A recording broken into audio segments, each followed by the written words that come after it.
Day.sports. So I was hoping to be absolutely humming after another Queensland Origin win, but instead we took the L. So a little bit sad about that one, but hey, look, you can't win them all. The world moves on. So I was looking at recording this a little bit earlier in the week, but just didn't get the chance. I wasn't originally going to be talking about Origin, but I will give a quick recap of that before we jump into everything as well. Now, before we get into Origin tips and predictions, make sure you slap a like on this video as well. Helps me out a lot. Subscribe so you don't miss any rugby league tips as well. And if you can give the socials a follow, that would be sweet as well. So, yeah, Origin took place last night. New South Wales beat Queensland 14-4. It was a hell of a game. The first half in particular, it was just an absolute arm wrestle, real tug of war, trying to enforce their game plan on the other. Honestly, that was it was. I was honestly starting to wonder if we're going to get any points at all if it just kept going. But something eventually had to give. There was the penalty goal, obviously right towards the end, the big blow up between the players. So Cherry Evans and Lua starting it off, and then obviously kind of tumbling over into the bench area and everything. I think it was something like 11 players ended up with fines. A couple of ended up with suspensions and things like that. It's pretty wild the extent that they went to. I guess my thoughts on that is, it's such high intensity. It's Origin footy. Things are going to get heated at the end of the day, and that's exactly what we saw.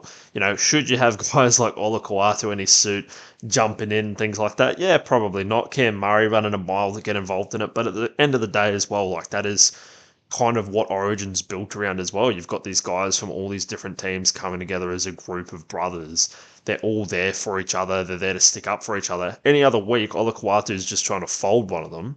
But when they're playing in that blue or maroon jersey, they're going to have each other's backs and go after it. So, yeah, not the best, but it's not like someone's throwing punches around at the same time as well. Really, it's just a bit of push and shove. So, I don't really see too many issues with it. I don't really think, like, yeah, of course they got to go and make an example out of the players that jumped in that, were on the bench or not even playing in the game. But outside of that, I think all the fines and everything for everyone else is a bit howdy do. But no, so it was all yeah, it was also even for so long in that game.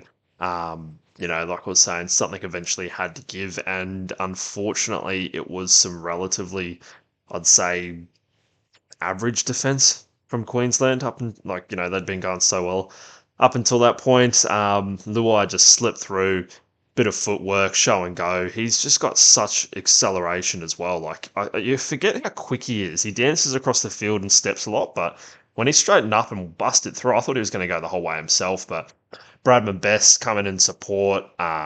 He fumbled the ball in midair as well, managed to regain it, and still shrugged off a defender or two as well. Just showed great power and will to get over the line as well.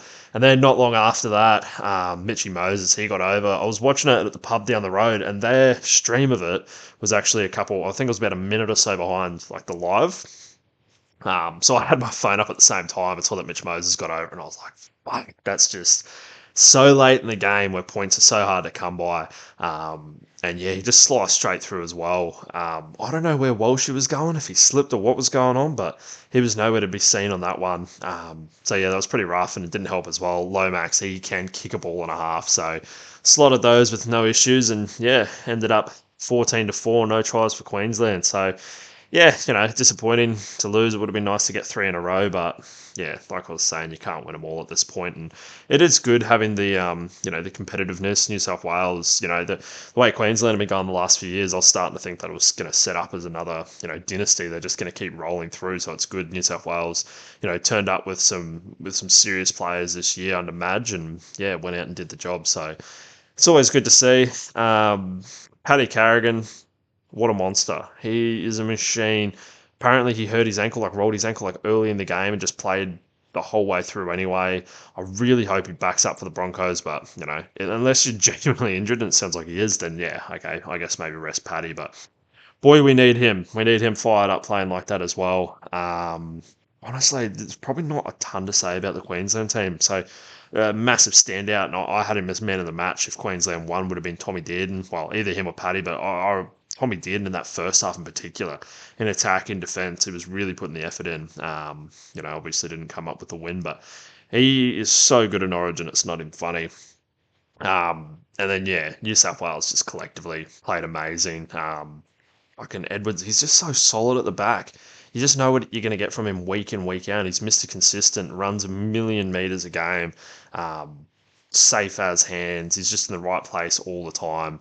Um, yeah, he had an unreal performance. Mitchy Moses, yeah, obviously he played really well.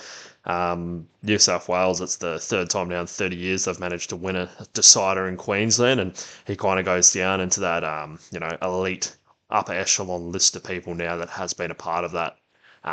So yeah, awesome from him. But he ruptured his bicep, or he did something similar to Reynolds, so his season's done. But they're not making finals for Eels anyway, so that's kind of that for him. So hopefully he'll heal up pretty quickly. But yeah.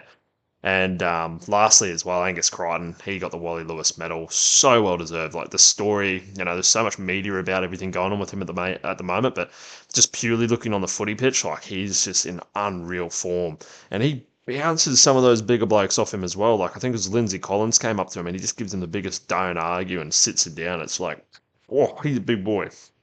But no, he played unreal. Um, so yeah, I think if the Roosters make a run for finals, he's going to be such a massive part of that. If he can stay fit, he's just having a killer season. So that was pretty much Origin. Didn't go the way that we wanted. But yeah, so that's all good now. What have we got next? So another thing that I just wanted to have a look at as well, or have a chat about, is the fall off that the Broncos have had and the curse of Penrith. So it is no secret at the moment, Broncos, we're in absolute dire straits, and it has been a really rough watch for the last 6 weeks. We need to win something, I think it's like 6 out of 7 games moving forward, pending the other games as well. But, being honest with it, it's really not looking great. Renault is close to being back, and he's the hero we need but don't deserve at the moment. I think he might have passed, well, from what I've heard, he passed fitness tests this week as well. So at this point, just break the glass. He's got to go in there, honestly. But what do Penrith do to these teams that go up against them in the finals? So the last 3 teams that they've played in the finals, they have fallen off a cliff in the season after. It's just been, no good considering a lot of these teams, what they've got on paper. So, yeah, grand final hangover is a bit of a thing, but it's such a steep decline. So, Rabbitohs in 2021, they go down and they find themselves in 7th in 2022. So, it isn't the worst thing in the world. They still made it into the finals, but yeah, not so great after that season they had. Eels in 22, missed the finals in 23, ended up coming in 10th. And of course, Broncos with an absolute heartbreaking loss in 2023 and finding themselves in 13th at the moment. So they could seriously miss out on finals, which just doesn't make any sense at all. So I'd love for Penrith to get revenge on the Storm at this point, honestly, for the 2020 final and see the Storm not make the 8 next year. But yeah, that'd be pretty good stuff. But yeah, at this point, I think Broncos, though, with the resting of their Origin players, they just need to put them in at this point. Like, unless you have a genuine injury, and I know obviously you want to look after your players, but for a team that's at this point of their season where they just desperately need them, I think they just need to go in, and that kind of goes for Renault as well. Like, if he is fit enough to play, like, what are you going to do? Because if he doesn't play, I don't think they make the 8. If he does, I think it at least gives them a chance. Obviously, it's still going to be a really tough run, but, they need that leadership and experience, especially coming late into the season. Just with his kicking game, what he can get out of the boys is just, next level, especially as well if you can get a fit Payne and Paddy back in there as well, to really strengthen up that forward pack, and the experience there is just, going to be next level. But anyway, let's get on to the tips. So we've just got the one game on Friday night. It is Big Milk versus Warriors in Canberra. I'm going to take the Warriors 1-12 though. At the moment, they're $1.96 underdogs. Well, this is when I checked it. They've swapped around at the moment, but we're going with that, and I'm loving that as well. So they have beat the Raiders in their last 2 matchup as well, and Sticky's Raiders are just not going well at the moment, or at least probably for the last month or so. They're desperate for a win, so that always does worry me a little bit. They do have a massive in with Fogarty coming back in as well, pending, where he's at. He did get named, I believe. And he could just kick the Warriors into the earth, to be honest. So it has been pretty close between them in the last few games as well, but I'm going to back the Warriors, like I was saying, to get it done. I'm liking the way that they're playing at the moment with the halves combo, and I'm going to take Adam Fanua Blake to get over at any stage. First up on Saturday, we've got Rabbitohs versus Tigers. I'm taking the Rabbits 1-12. Big favourites coming into this one at $1.28, and for good reason as well, because Tigers, they're back to their home at the bottom of the ladder, and they have beaten Tigers in their last couple of run-ins as well. If they could kick a bloody ball, they should have won last week, I'd say. And honestly, I'm a little bit surprised that Tane Milne is in this team again this week after the doozy that he had, but with the pairing of Jackie White and a Walker, they just complement each other so well. So it doesn't look like they're resting any of the Origin players as well. So Cam Murray, he should be ready to rock and roll as well. Surely Tane Milne will be putting in a big shift after last week. So I just want him to stand on business though, hold the nut and get over for a try. So I'm gonna tip him to get over. This game is the one that stresses me out the most. Honestly, I just don't want to watch at this point. Not maybe that bad, but we've got Knights versus Broncos. It is getting to that point, though, where it's getting pretty rough to watch. So, like I said, truly do or die for Broncos at this stage. I'm going to take them 1-12 at $1.68, but I might pass out if they do decide to rest those Origin players. Yeah, they need to play if they need to save the season at this point. So, I've seen enough from the few of the players as well that have been filling in. They've done their job. Time for them to go. We need the boys back in there. So I'd love to see Mosey out there a lot sooner as well. I think last week against the Dragons, he brought a lot of life back in the team as well. And I think he can do a lot of good if he's out there having some serious time. So would have loved to see the Knights rest their Origin players, but they also need to win. So yeah, not great. So you got obviously Bradman Best and KP coming back in there as well. If by some miracle we do get Reno back this week, though, I'm going to be absolutely stoked. Like I said, need the leadership experience, kicking game. I'm going to say that they're not going to rest the Origin players, though. So in that case, I think Walshy, he's going to cross the line. Do not let me down, Bronx. Now, this one's game of the round. So it tops off Saturday. We've got Storm versus Roosters. I'm going to go Storm 1-12 at $2.08 underdog. So that is going to be an absolute good one. I think this one is really going to show where both of these sides are at this stage. So I'm a little bit surprised that the Roosters are a favourite considering they're coming into Melbourne. And it's just been a fortress for the longest time. But hey, look at Suncorp as well.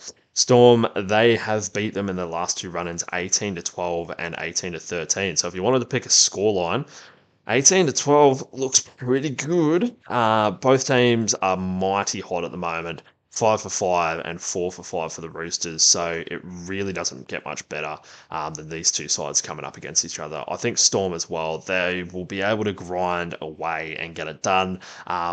They can also have fun when players get tired and they decide to unleash Sua Falanga as well. So enjoy that one. Loving the Dogs this round. So I think Pappy, he's going to get over. Yeah, he's just a try scoring machine. Finally, time for Penrith as well. So they got the return of their king. They play the Dolphins, and I'm taking them at 1-12. Nathan Cleary, he returns after his little mid-season service, and this is huge, I think, for the whole comp as well. So if he's at 100% or even close to it, I think there's a high chance they could go on to win the comp again, honestly. Yeah, and yeah, good reason Penrith have been $1.21 favourites over Old Wayne as well. Seems Penrith are going to rest Origin players, which is pretty fair considering where they're sitting on the ladder at this stage. One thing I do like, though, is Hammer and Trey Fuller are both coming into the same team finally. I hope they can both get them out there at the same time because that could be so dangerous. But I think Nathan is going to start off hot and back into it. He's going to get over the line for a try as well. Manly versus Titans. I'm really hot on the Titans at the moment. They've got it done for me the last few weeks, but I'm thinking that this week they might be starting to run out of their luck there. I'm going to take Manly 1-12. I think Turbo being back in the side, while he might not be at 100%, is still so dangerous considering the rest of their backline as well. If DC is still in Origin mode, it could be all over for them as well. I can't say he had the greatest game last night. So yeah, he might even have something more to prove. So been a bit back and forth for the last few games between these teams, but Manly, they get the home field of Brookie behind them as well, so they're good favourites at $1.36, and I just cannot say no to Tommy Turbo getting over the line to score.